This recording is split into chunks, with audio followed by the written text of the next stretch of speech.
जय हिंद। आज हम स्टार्ट कर रहे हैं नंबर सिस्टम, संख्या पद्धति। नंबर सिस्टम क्या होता है, सबसे पहले हम ये जानेंगे। नंबर सिस्टम जो होता है, नंबरों का रिप्रेजेंटेशन ही नंबर सिस्टम कहलाता है। अगर कोई नंबर दिया हो, उसे एक तरीके से लिखना ही नंबर सिस्टम कहलाता है। तो नंबर सिस्टम में हम 4 सिस्टम को पढ़ते हैं: decimal system, binary system, octadecimal system और हेक्साडेसिमल सिस्टम। तो जो हम अर्थमेटिक वाले पोर्शन में जो हम पढ़ते हैं, तो हम क्या डेसिमल सिस्टम पढ़ते हैं। क्या पढ़ते हैं? Decimal system. तो डेसिमल सिस्टम क्या होता है? डेसिमल सिस्टम दशमलव पद्धति, जिसे दशमलव पद्धति बोलते हैं। और इसमें डेसिमल सिस्टम में क्या आता है, 0 से लेकर के 9 तक की संख्याएं जो होती हैं, नंबर जो होती हैं, वो डेसिमल सिस्टम में आती है। ये हो गया आपका डेसिमल सिस्टम में जो आने वाली नंबर जो हैं, डिजिट जो हैं, ये डेसिमल सिस्टम में होता है। और इन्हीं नंबरों से, इन्हीं डिजिट से क्या बनता है? आपका नंबर बनता है। डिजिट क्या होता है? डिजिट एक होता है, एक ये है, ये डिजिट हो गया। अंक, जिसे हिंदी में अंक बोलते हैं, और अंकों से मिल करके ही संख्या बनती है। जैसे अगर आप इससे मिलाकर बना सकते हो कोई भी संख्या, और भी संख्या बना सकते हो। तो ये सब हो गया, ऐसे संख्या होता है। तो अब पूछता है, आगे पूछता है फेस वैल्यू। एक पूछता है फेस वैल्यू। फेस वैल्यू क्या होता है? अंकीय मान। अंकीय मान, कोई अगर अंक दिया है, कोई डिजिट दिया है, तो उसका मान क्या होगा। जैसे 2, 3, 4, 6, ये आपका एक नंबर दिया है। अगर इसमें पूछे कि 2 का अंकीय मान क्या होगा, फेस वैल्यू ऑफ 2, तो फेस वैल्यू ऑफ 2, अगर आप मान लीजिए एक मिरर लें और मिरर में आप देखें, तो आपको वही दिखेगा जो आप देखेंगे। आपका चेहरा जैसा होगा वैसा ही दिखेगा। तो सेम यहाँ पर भी वैसे ही है कि अगर 2 का अंकीय मान, फेस वैल्यू अगर 2 का पूछता है, तो आपका फेस वैल्यू 2 हो जाएगा। 3 का अगर फेस वैल्यू पूछता है तो 3 हो जाएगा। 4 का बोलता है तो 4, और 6 का बोलता है 6। यानी कहने का मतलब, कोई भी संख्या का, कोई भी डिजिट्स का अगर फेस वैल्यू अगर पूछता है, तो वही फेस वैल्यू होता है। आगे पूछता है, एक और होता है place value. Place value, place value क्या होता है? स्थानीय मान। स्थानीय मान, यानी कहने का मतलब ये है कि कोई भी जो डिजिट्स है, कोई भी अंक है, वो किस स्थान पे स्थित है। मान लीजिए हम एग्जांपल लेते हैं 2436। 2436 हम मान लीजिए एग्जांपल लेते हैं। तो अगर हम पूछते हैं कि 2 का स्थानीय मान, प्लेस वैल्यू क्या होगा, यानी प्लेस वैल्यू ऑफ 2, यानी 2 का प्लेस वैल्यू क्या होगा, तो आप बताइए कि 2 किस स्थान पे स्थित है। तो देखेंगे इकाई, दहाई, सैकड़ा, हजार, यानी 1000वें स्थान पे 2 स्थित है। तो आपका 2 का प्लेस वैल्यू क्या हो जाएगा? 2000। अगर 4 का प्लेस वैल्यू पूछे, तो 4 देखेंगे किस स्थान पे स्थित है, इकाई, दहाई, सैकड़ा, यानी 100वें स्थान पे 4 है, तो 4 का 400 हो जाएगा। अगर 3 का प्लेस वैल्यू पूछे, तो 3 का 30 हो जाएगा, क्योंकि 10वें स्थान पे है, और 6 का 6 इकाई के स्थान पे। तो ये हो गया आपका फेस वैल्यू, प्लेस वैल्यू और डेसिमल सिस्टम हमने देखा। आगे हम देखते हैं कॉम्प्लेक्स नंबर। कॉम्प्लेक्स नंबर क्या होता है? कॉम्प्लेक्स मतलब यानी मिला हुआ, कॉम्प्लेक्स होना। ठीक, तो कॉम्प्लेक्स नंबर को हम 2 भागों में बांटते हैं। 2 भागों में कॉम्प्लेक्स नंबर को पढ़ते हैं। पहला होता है रियल नंबर, रियल नंबर, और दूसरा होता है इमेजिनरी नंबर, इमेजिनरी नंबर। ठीक, तो इमेजिनरी नंबर को हिंदी में बोले तो काल्पनिक, काल्पनिक संख्या। ठीक, और रियल नंबर वास्तविक संख्या।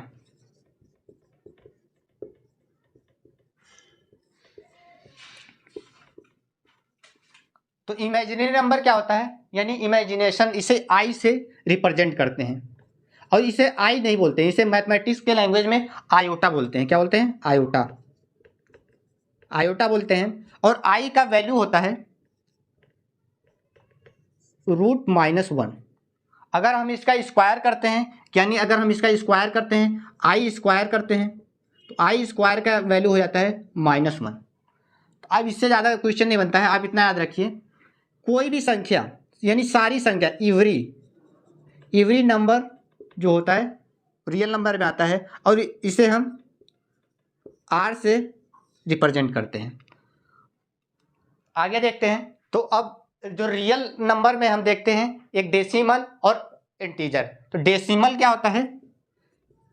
डेसिमल नंबर और इंटीजर, इंटीजर बोले तो पूर्णांक, डेसिमल यानी दशमलव, दशमलव वाली संख्या है, ठीक, दशमलव संख्या, और उधर जो है पूर्णांक संख्या, ठीक। तो दशमलव संख्या में क्या आता है? जैसे 0.2, 0.5, 0.222, ये हो गया दशमलव वाली संख्या। और इसे एक फ्रैक्शन में भी लिखते हैं हम, और लगा के फ्रैक्शन लिख लीजिए, भिन्न, ठीक। इंटीजर में जो होता है -इनफाइनाइट से लेके +इनफाइनाइट तक की सारी संख्याएं इंटीजर में काउंट की जाते हैं, ठीक। -1, 0, 1, +1, ठीक, ये हो गया। अब ये कि याद कर रखने वाली एक चीज़ है, जो 0 है ये भी इंटीजर में होता है, और सारे इंटीजर नंबर जो होते हैं रेशनल नंबर होते हैं, याद रखिएगा, रेशनल नंबर होते हैं। सारे इंटीजर जो होते हैं रेशनल नंबर होते हैं। डेसिमल नंबर को भी दो भागों में बांटते हैं, टर्मिनेटिंग और नॉन टर्मिनेटिंग। क्या? पहला होता है टर्मिनेटिंग, टर्मिनेटिंग बोले तो आवर्ती, और दूसरा होता है नॉन टर्मिनेटिंग।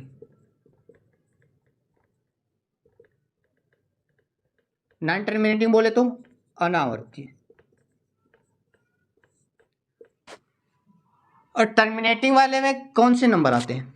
जैसे जहाँ पे टर्मिनेशन हो, जैसे बोलते हैं ना मेट्रो में होता है कि this metro terminated at the, मतलब प्लेस का नाम देता है, विश्वविद्यालय या कोई चीज़, यानी रुक, वहाँ पे स्टॉपेज हो, जहाँ स्टॉपेज हो रहा है, टर्मिनेट हो रहा है।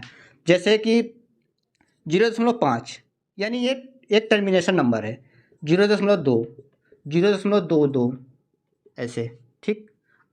ये हो गया टर्मिनेटिंग में। और नॉन टर्मिनेटिंग में क्या होता है? जिसका टर्मिनेशन, जिसका मतलब अनंत ना हो, उसका अंत ना किया जा सके, वह नॉन टर्मिनेटिंग हो गया। जैसे 2, 6, 3, 9, 6, ये ऐसे ऐसे चलता जाएगा। इसका रिपीटेशन भी नहीं होगा और इसका स्टॉपेज भी नहीं होगा। तो ये ऐसे संख्या जो होते हैं नॉन टर्मिनेटिंग में आते हैं। तो हम देखते हैं टर्मिनेटिंग वाले में, जैसे हम इसे 0.5 को हम क्या लिख सकते हैं? 5/10 लिख सकते हैं, क्योंकि दशमलव हटाएंगे, नीचे 1 लिखेंगे और जितने अंक होंगे इधर पीछे 0 लगा देंगे, ठीक। 5/10 लिख सकते हैं हम इसे। और ये क्या है? P/Q के फॉर्म में है। तो अब आप यहाँ समझ गए होंगे P/Q के फॉर्म में मैंने क्यों लिखा, क्योंकि P/Q के फॉर्म में जो नंबर होते हैं वो क्या होते हैं? रेशनल नंबर होते हैं। यानी टर्मिनेटिंग वाले जो नंबर होंगे वो रेशनल नंबर होते हैं। अगर हम ये लें 0.22 डॉट डॉट, ठीक, तो अगर हम इसे 0.22 जो है, इसे हम क्या लिख सकते हैं? 0.2 का बार लिख सकते हैं, ठीक। अगर बार को सॉल्व करते हैं तो आता है 2/9। ये भी P/Q के फॉर्म में है, ठीक। अगर P/Q के फॉर्म में है तो हम इसे भी बोल सकते हैं कि क्या है? Rational number. क्या है? ये भी क्या है? Rational number. रेशनल नंबर बोले तो परिमेय संख्या, हिंदी में क्या बोलते हैं? परिमेय संख्या, परिमेय संख्या। तो ये आपका हो गया टर्मिनेटिंग, यानी परिमेय संख्या। टर्मिनेटिंग में क्या देखते हैं? परिमेय संख्या। और नॉन टर्मिनेटिंग में हम क्या देखते हैं? नॉन टर्मिनेटिंग में जो जितने भी संख्या होती हैं वो क्या होता है? इरेशनल नंबर होता है, इरेशनल नंबर होता है। क्यों? क्योंकि इसका टर्मिनेशन नहीं हो रहा है। इसको P/Q के फॉर्म में नहीं लिखा जा सकता, इसे बट्टे के फॉर्म में नहीं लिखा जा सकता, भिन्न के फॉर्म में नहीं लिखा जा सकता, इसलिए ये इरेशनल नंबर है। और जो पाई होता है आपका, पाई भी इरेशनल में काउंट होता है। और पाई का वैल्यू याद रखिएगा 22/7 होता है, लेकिन 22/7 जो है वो रेशनल में काउंट होता है। याद रखिएगा 22/7 क्या है, रेशनल नंबर है। ठीक, पाई क्या है, इरेशनल है, और पाई 22/7 रेशनल नंबर है। और जो रूट वाली नंबर होती हैं जिसका रूट ना निकले, ठीक, परफेक्ट रूट ना बने, ठीक, जैसे आपका 3 हो गया, √5 हो गया, √6 हो गया, ये क्या होते हैं, ये भी इरेशनल नंबर होते हैं। अगर बोले कि √16 रेशनल है या इरेशनल, तो आप देखेंगे इसका रूट निकाला जा सकता है, 4 का रूट होता है, ठीक, 4 का स्क्वायर होता है √16, ठीक। तो ये क्या है, ये आ जाएगा आपका रेशनल नंबर में, इरेशनल में जिसका रूट ना निकले, ठीक। और यहाँ पे P/Q के फॉर्म में जो है रेशनल नंबर, याद रखिएगा Q = 0 नहीं होना चाहिए, ठीक। अगर Q = 0 अगर हो जाएगा तो ये पॉसिबल ही नहीं है। पहली बात तो Q = 0 पॉसिबल नहीं है, क्योंकि 2/0 पॉसिबल नहीं है। अगर लेकिन 0/3 पॉसिबल है, ये जो है ये भी रेशनल नंबर है। तो मिलते हैं अगले वीडियो में, हमारे साथ बने रहिए, इसके आगे देखेंगे इस चैप्टर में कि क्या क्या है, उसके बाद हम क्वेश्चन सॉल्व करेंगे। अगर वीडियो पसंद आया है तो लाइक करिए, सब्सक्राइब करिए और शेयर करिए। जय हिंद।